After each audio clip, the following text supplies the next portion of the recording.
I only wrote my monologue 10 minutes ago, and now I'm going to try it out on you. Welcome, Prop Quiz.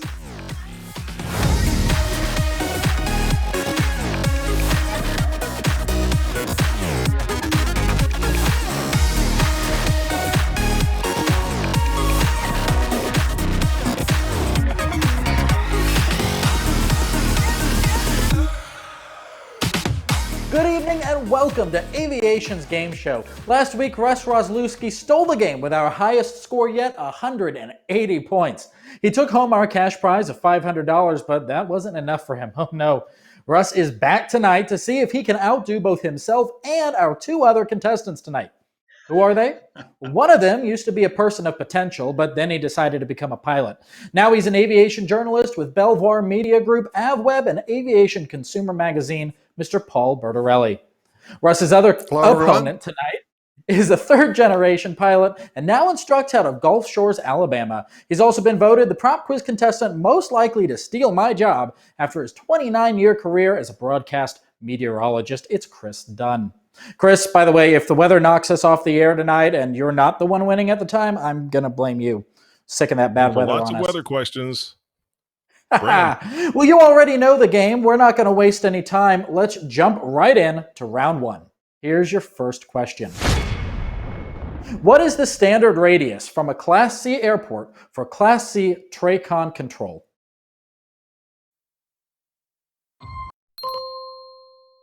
Russ. 10 nautical miles. Not 10. Paul. 5. It is not 5. Chris. 20 nautical miles. Say that one more time for me. You broke up. 20. 20. It is 20 nautical miles. Yes, sir. And you are first on the board with 5 points tonight. Chris, welcome to Prop Quiz. Thank you so much for joining us. You, sir, first of all, have the best audio we've ever heard here on the game show. You got a fantastic mic, but you recently left a 29-year career on television to become a flight instructor and at your local airport. What made you do that, and are you loving it? Did it pay off for you? Aviation is in the veins, and actually a lot of it was brought on by my was his high school to make sure I was here for him, and having this switch to an aviation career allowed that to happen. And back, and it's all looking forward, and I'm ready to go and loving flight instruction too. Well, that is awesome, and we're loving having you here, so it's great all around. Let's move on to our second question, Chris. What does the acronym TRACON stand for? Oh.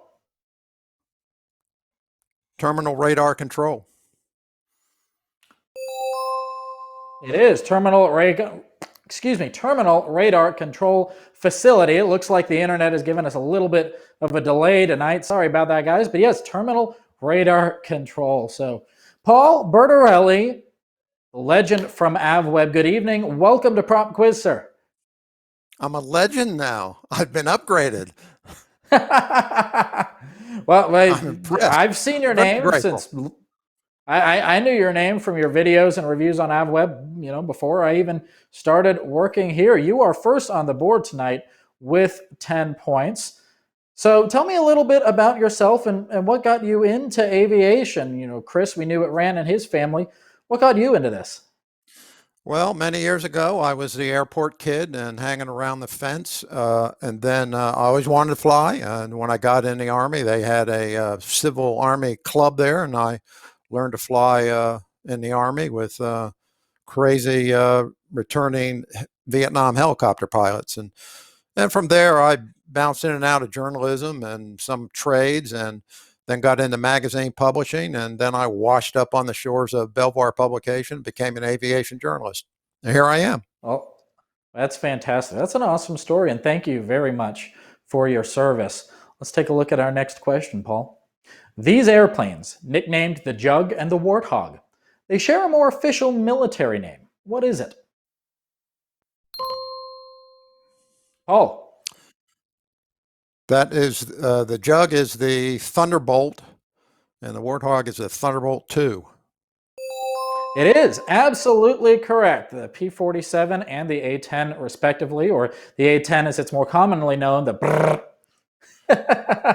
And you are in the lead tonight, Paul, with 28 points so far. Chris on the board with 5. Russ not there yet. I think he's lulling us all into a false sense of security. I suspect a trap here. Here I come. You guys better look out. Well, the FAA often responds to accidents and incidents by requiring a pilot re-examination flight. What is this commonly referred to as? Paul. Is that a 709 ride? It is a 709 ride. Absolutely. There you are with 30 points. You're crushing it so far. Well, our next question comes to us via VHF from Christy Wong. Okay, guys, it's V-Speed's time. Here's one that confuses a lot of pilots. Which V-Speed will, during initial departure climb, result in the best climb in the shortest horizontal distance? All right, guys, which V-Speed will, during initial departure climb, result in the best climb in the shortest distance? Thanks to Christy Wong for that video. Who wants to go first? Buzz in, guys. Chris. A VX, best angle of climb? It is VX, absolutely. There's your 10 points, bringing you up to 50. You've halved Paul's score so far. Fantastic job. All right, let's keep going. We're punching through these pretty quickly here. Your airplane's true airspeed, here's a word problem for you. Your airplane's true airspeed is 150 knots. You're flying with a 30-knot headwind. How far are you going to travel in 5 minutes? Chris. 7.5 miles. No, sir. Russ. 10 miles. 10 miles. It is. Yes. 10 nautical miles. That is correct. And just a little tidbit to help with that. You know, you're flying 150 knots. You got a 30-knot headwind, so that's reducing your rate down to 120 knots. 120 knots, that's 2 nautical miles per minute. So, Ethan, correct me if I'm wrong, but you assured me there would be no math on this. No, I said there'd be no math on Mondays. Today is not Monday. Today's Tuesday. Oh, my mistake.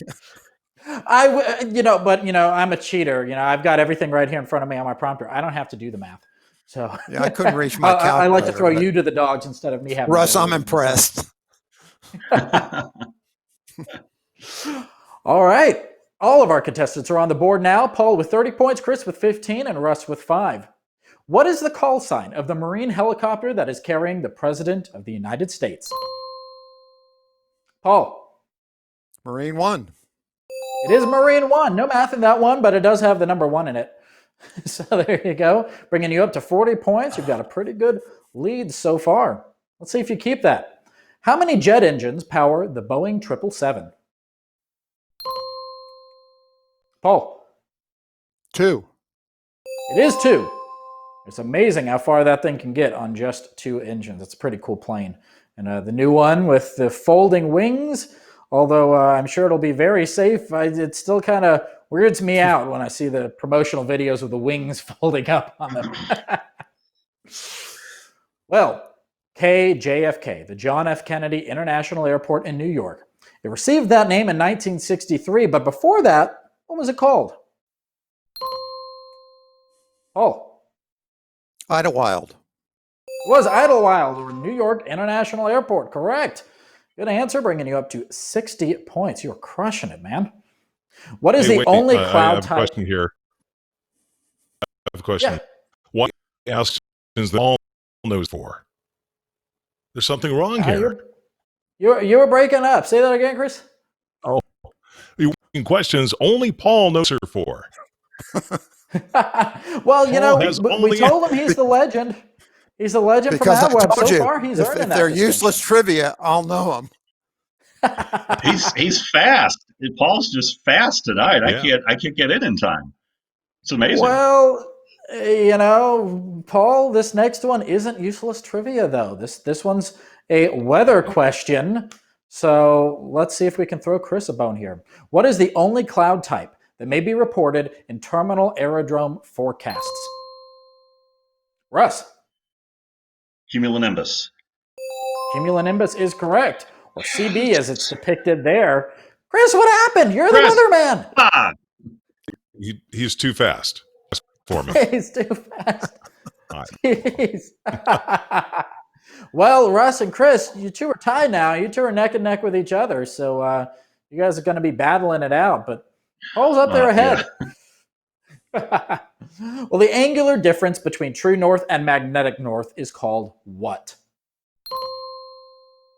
Russ. magnetic variation. It is magnetic variation, not to be confused with magnetic deviation, which I've heard somebody call it before. Magnetic variation. Good job. All right. Well, you are now, you're catching back up, Russ. You are now ahead of Chris by 10 points. Well, let's try and re-earn your title from last week. What type of equipment is covered under TSO C-129? Russ. GPS receivers. It is GPS. Good answer. And that TSO, for those who don't know, it stands for Technical Standard Orders. It's a minimum performance standard for specified materials or parts and the appliances used. So absolutely, that covers GPS. Let's keep moving on, guys. We're doing really well so far. We're only 11 minutes in, but already we've got some good numbers on the board. What document must be readily visible in an airplane? Russ. The airworthiness certificate. It is the airworthiness certificate. Paul, you better watch out. Russ is coming for you. Hey, I'm trying here.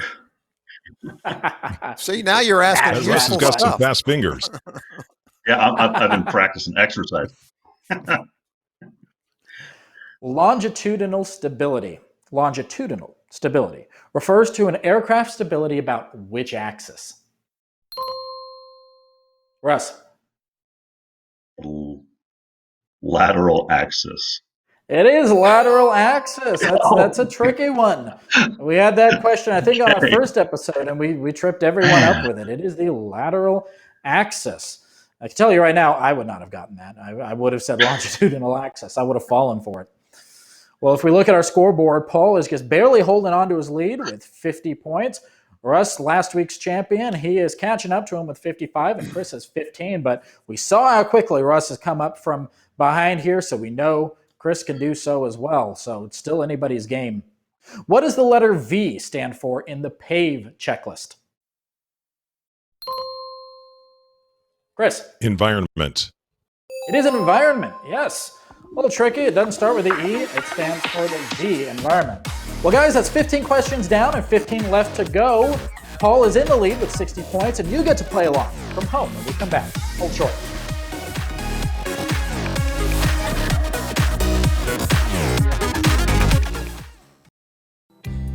For many pilots, airspaces remain a confusing concept.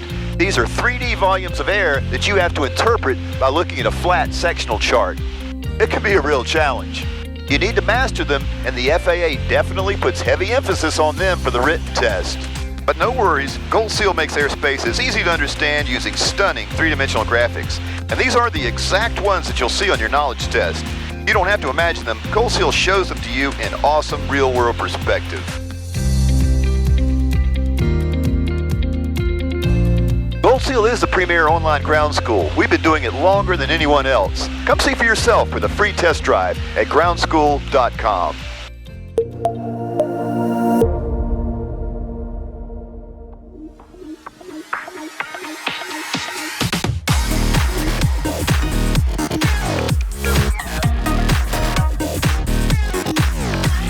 Welcome back to PropQuiz. Before the break, Paul took the lead with 60 points as we head into the multiple choice questions. But first, we've got a new feature. If you're watching on our website, you can play along with the contestants. Just enter your name in the chat box if you haven't already, and when the countdown starts, you'll get to choose your answer, just like Russ, Paul, and Chris. At the end of the game, we'll let you know how you stacked up against our other viewers tonight. If you're watching on Facebook or YouTube, don't miss out. Just head on over to www.onlinegroundschool.com/propquiz to play along. Gentlemen, let's get started. Here's your first question in round 2. When Amelia Earhart made her fateful flight around the world, who was her navigator? A. Fred Gwynne, B. Fred Noonan, C. No one, or D. Fred Rogers?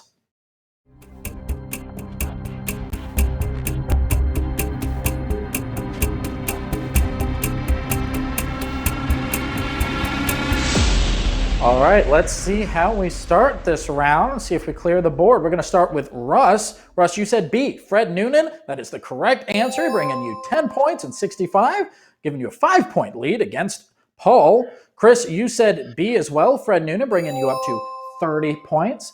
And Paul, you also said Fred Noonan, bringing you back, tying you neck and neck with Russ. All right, guys, you're kicking off round 2 with a fantastic start. Good job. Well, let's take a look at our next question. Which Lockheed engineer was largely responsible for the design of the P-38 Lightning and the SR-71 Blackbird? A, Don Johnson, B, Kelly Johnson, C, Dwayne Johnson, or D, Howard Johnson?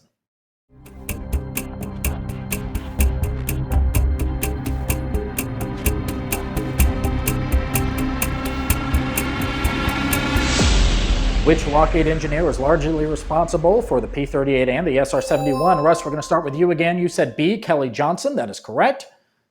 Let's take a look now at Chris, who also said Kelly Johnson. And are we going to clear the board once again? We are, Paul, again with Kelly Johnson. Right. Good answers all across the board, but Russ is pulling out just a bit ahead. Russ with 75, Paul with 70. Barely. Chris with 35. Yep, just barely, but you're doing it. Paul, you better watch out. He may sneak out ahead of you. I'm working on it. I'm pedaling as fast as I can. Which of these airplanes is not powered by turbine engines? A, the Beech King Air, B, the Air Tractor 400, C, the Pilatus PC-12, or D, the Beech Queen Air?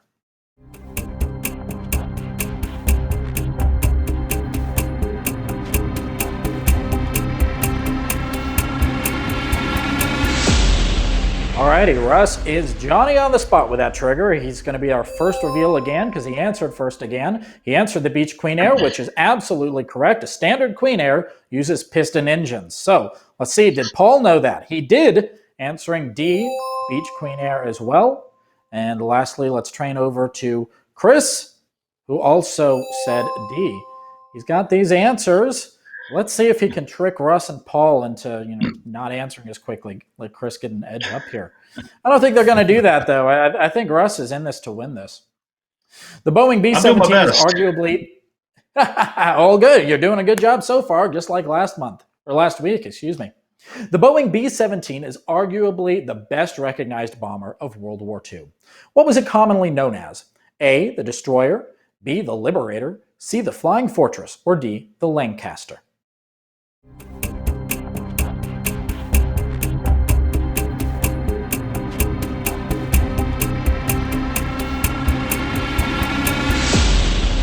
What is the B-17 most recognizably known as? Russ, you said C, the Flying Fortress. You are correct. Bringing it up to 95 points. I think you're going to be hearing that special jingle again in a minute. Chris, you also said C. I hope so.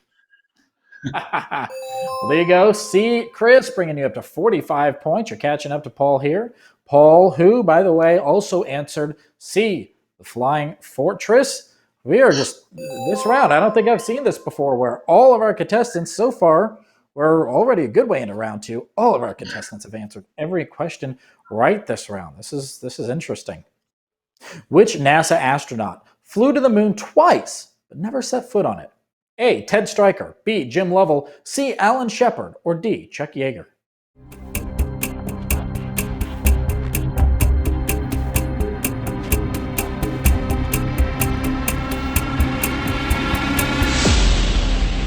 All right, which astronaut flew to the moon twice but never actually got to set foot on it? Russ, you said B, Jim Lovell. You are right. And there's that special jingle, bringing it up to 105 points. You got triple-digit score now. You're the first one this evening. Paul, you said B, Jim Lovell as well. You are right. 85 points, keeping you just ahead of Chris here. And Chris, you said B, Jim Lovell as well. Gosh, you guys really know your stuff. Where was this during round 1? Russ, you're obviously Johnny on the spot with that button. Get lucky sometimes, I guess. Oh, this is more than luck, man. An aviation weather report. Luck and skill and knowledge. I guess so. An aviation weather reports, Chris, I'm looking at you here. What is the abbreviation for MIST? A, GR, B, BR, C, SU, or D, am I? And don't ask me to read that 5 times fast.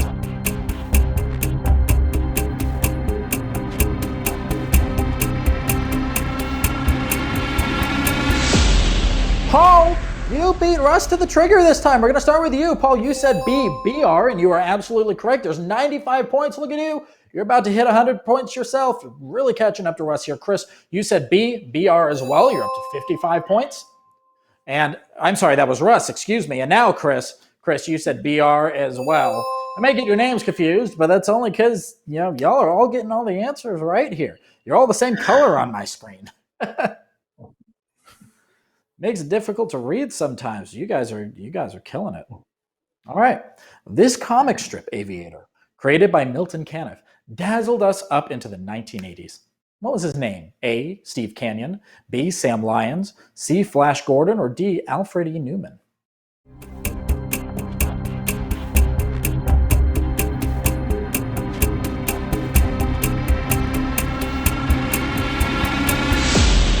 All right, we're back to Russ answering first. Russ, you said A, Steve Canyon, and you were right. You get up to 120 points.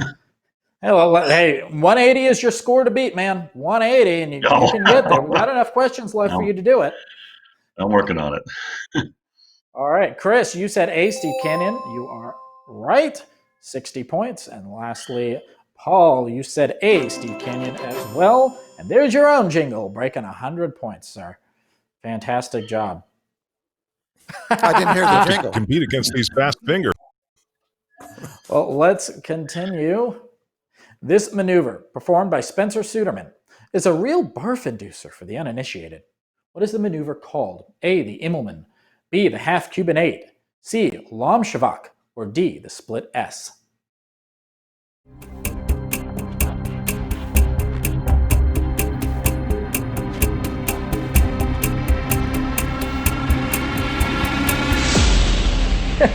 That Lomshavak is such a weird word. My boss called me several times between yesterday and today to just randomly quiz me on how to pronounce it. So, Paul, you answered Lomshavak. Is that the right answer? It is. There you go. C is the right answer, Lomshavak. Chris, you said D. It is not. I'm sorry. The first wrong answer of this round. Russ, you said C, Lomshavak. You are right as well. 125 points, but don't let yourself slip here. Paul is catching up to you. But Chris, hang on just a minute. You were the weatherman. You're the one with radar. You should be seeing all of this coming. It must be the internet speed. They beat others and they did the high set, and they're beating me to the punch every time, except for obviously the one where I answered it wrong. Yeah. Well, no, it does sound like you might be having some internet trouble tonight, and we're sorry about that, unfortunately, with COVID. That's just kind of the name of the game of all of us having to run this out of our homes, but we do the bbest we can. Now, let's see who does the best they can with this next question. Who was the first American woman to fly in space? A, Valentina Tereshkova, B, Sally Ride, C, Catherine Janeway, or D, Jodi Arias?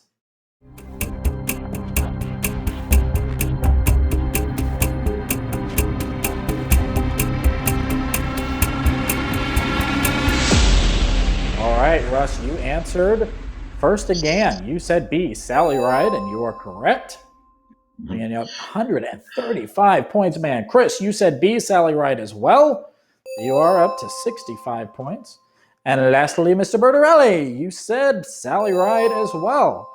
Take a look at our scoreboard. Russ is still in the lead with 135 points. Paul is barely trailing behind there with 115. He's catching up, and Chris has 65 points. Let's keep going, guys. You guys are doing fantastic so far. Y'all are fun contestants to have on. What is the longitude in degrees at the prime meridian? A, negative 180, B, 90, C, 0, or D, 180?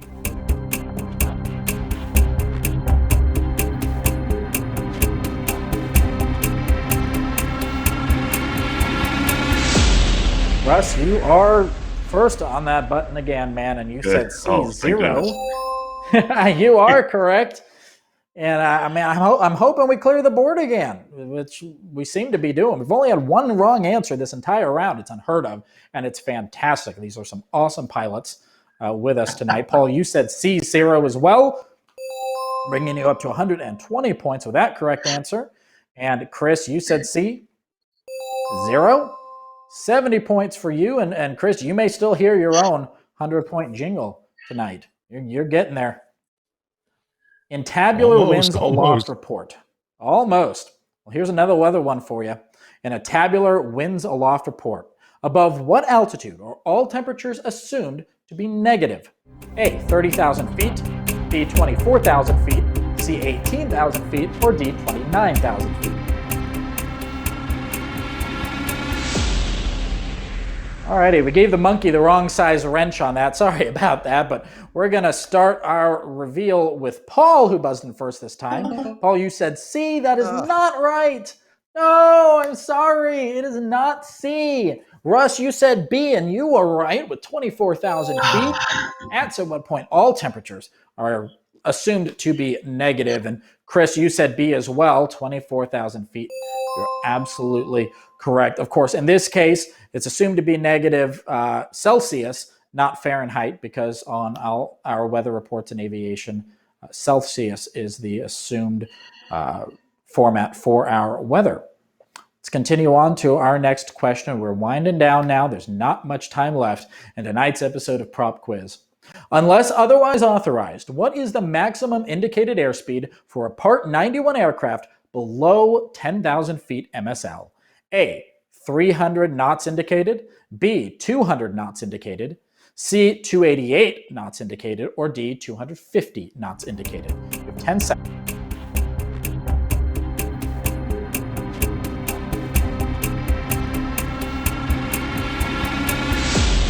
All right, what is that maximum indicated airspeed? Russ, you said D, 250 knots, and you are right. All right. That is correct. 160 points to you.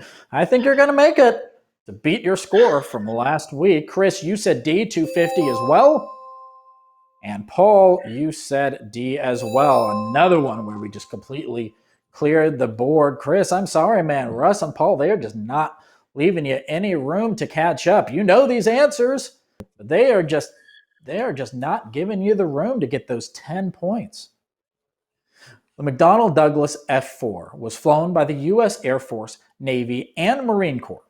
What was it called? A, the Thunder Chief, B, the Corsair, C, the Phantom, or D, the Starfighter?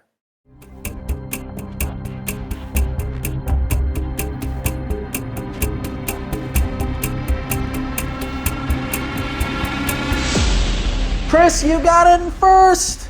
There you go. You got in first. No and way. You answered the correct answer. C, Phantom. There you go. There's 10 points for you, bringing it up to 90 points. You are going to get your own jingle, man. I'm sure of it. Russ, you said C, Phantom as well, bringing it up to 165 points. And lastly, Paul, you also answered Phantom, the F-4 Phantom. Absolutely correct. Great job, you guys, and great job, Chris. Welcome back to the 10 Points Club. Let's see if you can replicate that one more time, get you across that 100 points threshold. Prior to 1993, what was the U.S. airspace now known as Class B called? A, CTR, B, BHP, C, TCA, or D, ARSA?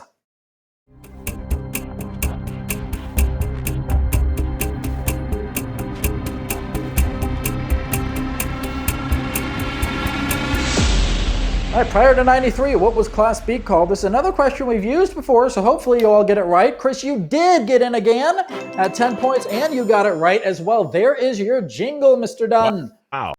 There is your jingle. TCA is what Class B used to be called. Paul knew that as well. Too. Absolutely, and Paul, you knew that as well, answering C for TCA. And Russ, you also answered C. Of course, it wasn't BHP. That's brake horsepower. And CTR stands for something in the aviation world, but being a techie myself, I know that is click-through rate for advertising. So the right answer here was TCA. I tried to get Russ to change that last one to ARS instead of ARSA because college student humor, I thought that was funnier. All right, guys, here's our last question of Prop Quiz tonight. all of our contestants on the board with 100 points or greater. One of the best games we've had in Prop Quiz so far, but certainly probably not the best to come. A pilot flying under basic med may not what? A, fly at night, B, fly in Class A airspace, C, carry passengers, or D, fly under IFR.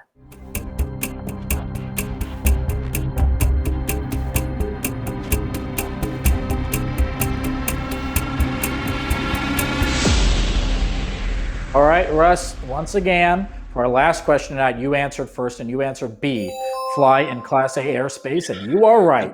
180 points is your final score in tonight's game, matching your score from last week. Good job, Chris. You said B, fly in Class A airspace as well, bringing you up to 105 points as your final score. And Paul, you also answered Class A airspace, 140 points, your final answer. And guys, that means with 180 points, Russ, once again, you've won Prop Quiz. Congratulations. You're going to be going home with our $500 cash prize. Fantastic job, man. How do you feel? Oh, I feel great. I tell you, Paul, you were so fast in that first round. I just couldn't get in. I don't know what you were doing. Well, it was amazing. How did you get faster? I mean, I thought I was going at the same speed in the second round, but you were beating me every time. Maybe I'd warmed up by then. I don't know. Well, and Paul, you're good for you as well. You're going home with our $200 second place cash prize. Where are you going? You going to Disney World? What are you doing? I stay the hell away from Disney World. I don't blame you. I'm going skydiving. You're going skydiving. Well, hey, you're going to use that for skydiving. Brian Turner used his to help pay for his annual. And Chris, you did a fantastic job as well. I'm not sure that we've had any episodes yet where all three of our contestants broke 100 points. So fantastic job, you guys. Thank you both, or thank you all so much for coming on. Well, that is all the time we have tonight, everyone. A big congratulations again to our winner, Russ Roslewski, with 180 points. Huge thanks again to Paul Bertorelli and Chris Dunn. Our thanks also to Christy Wong and Spencer Suderman. Catch our next episode, September 15th. I'm Ethan Berg. Thanks for watching. Good night.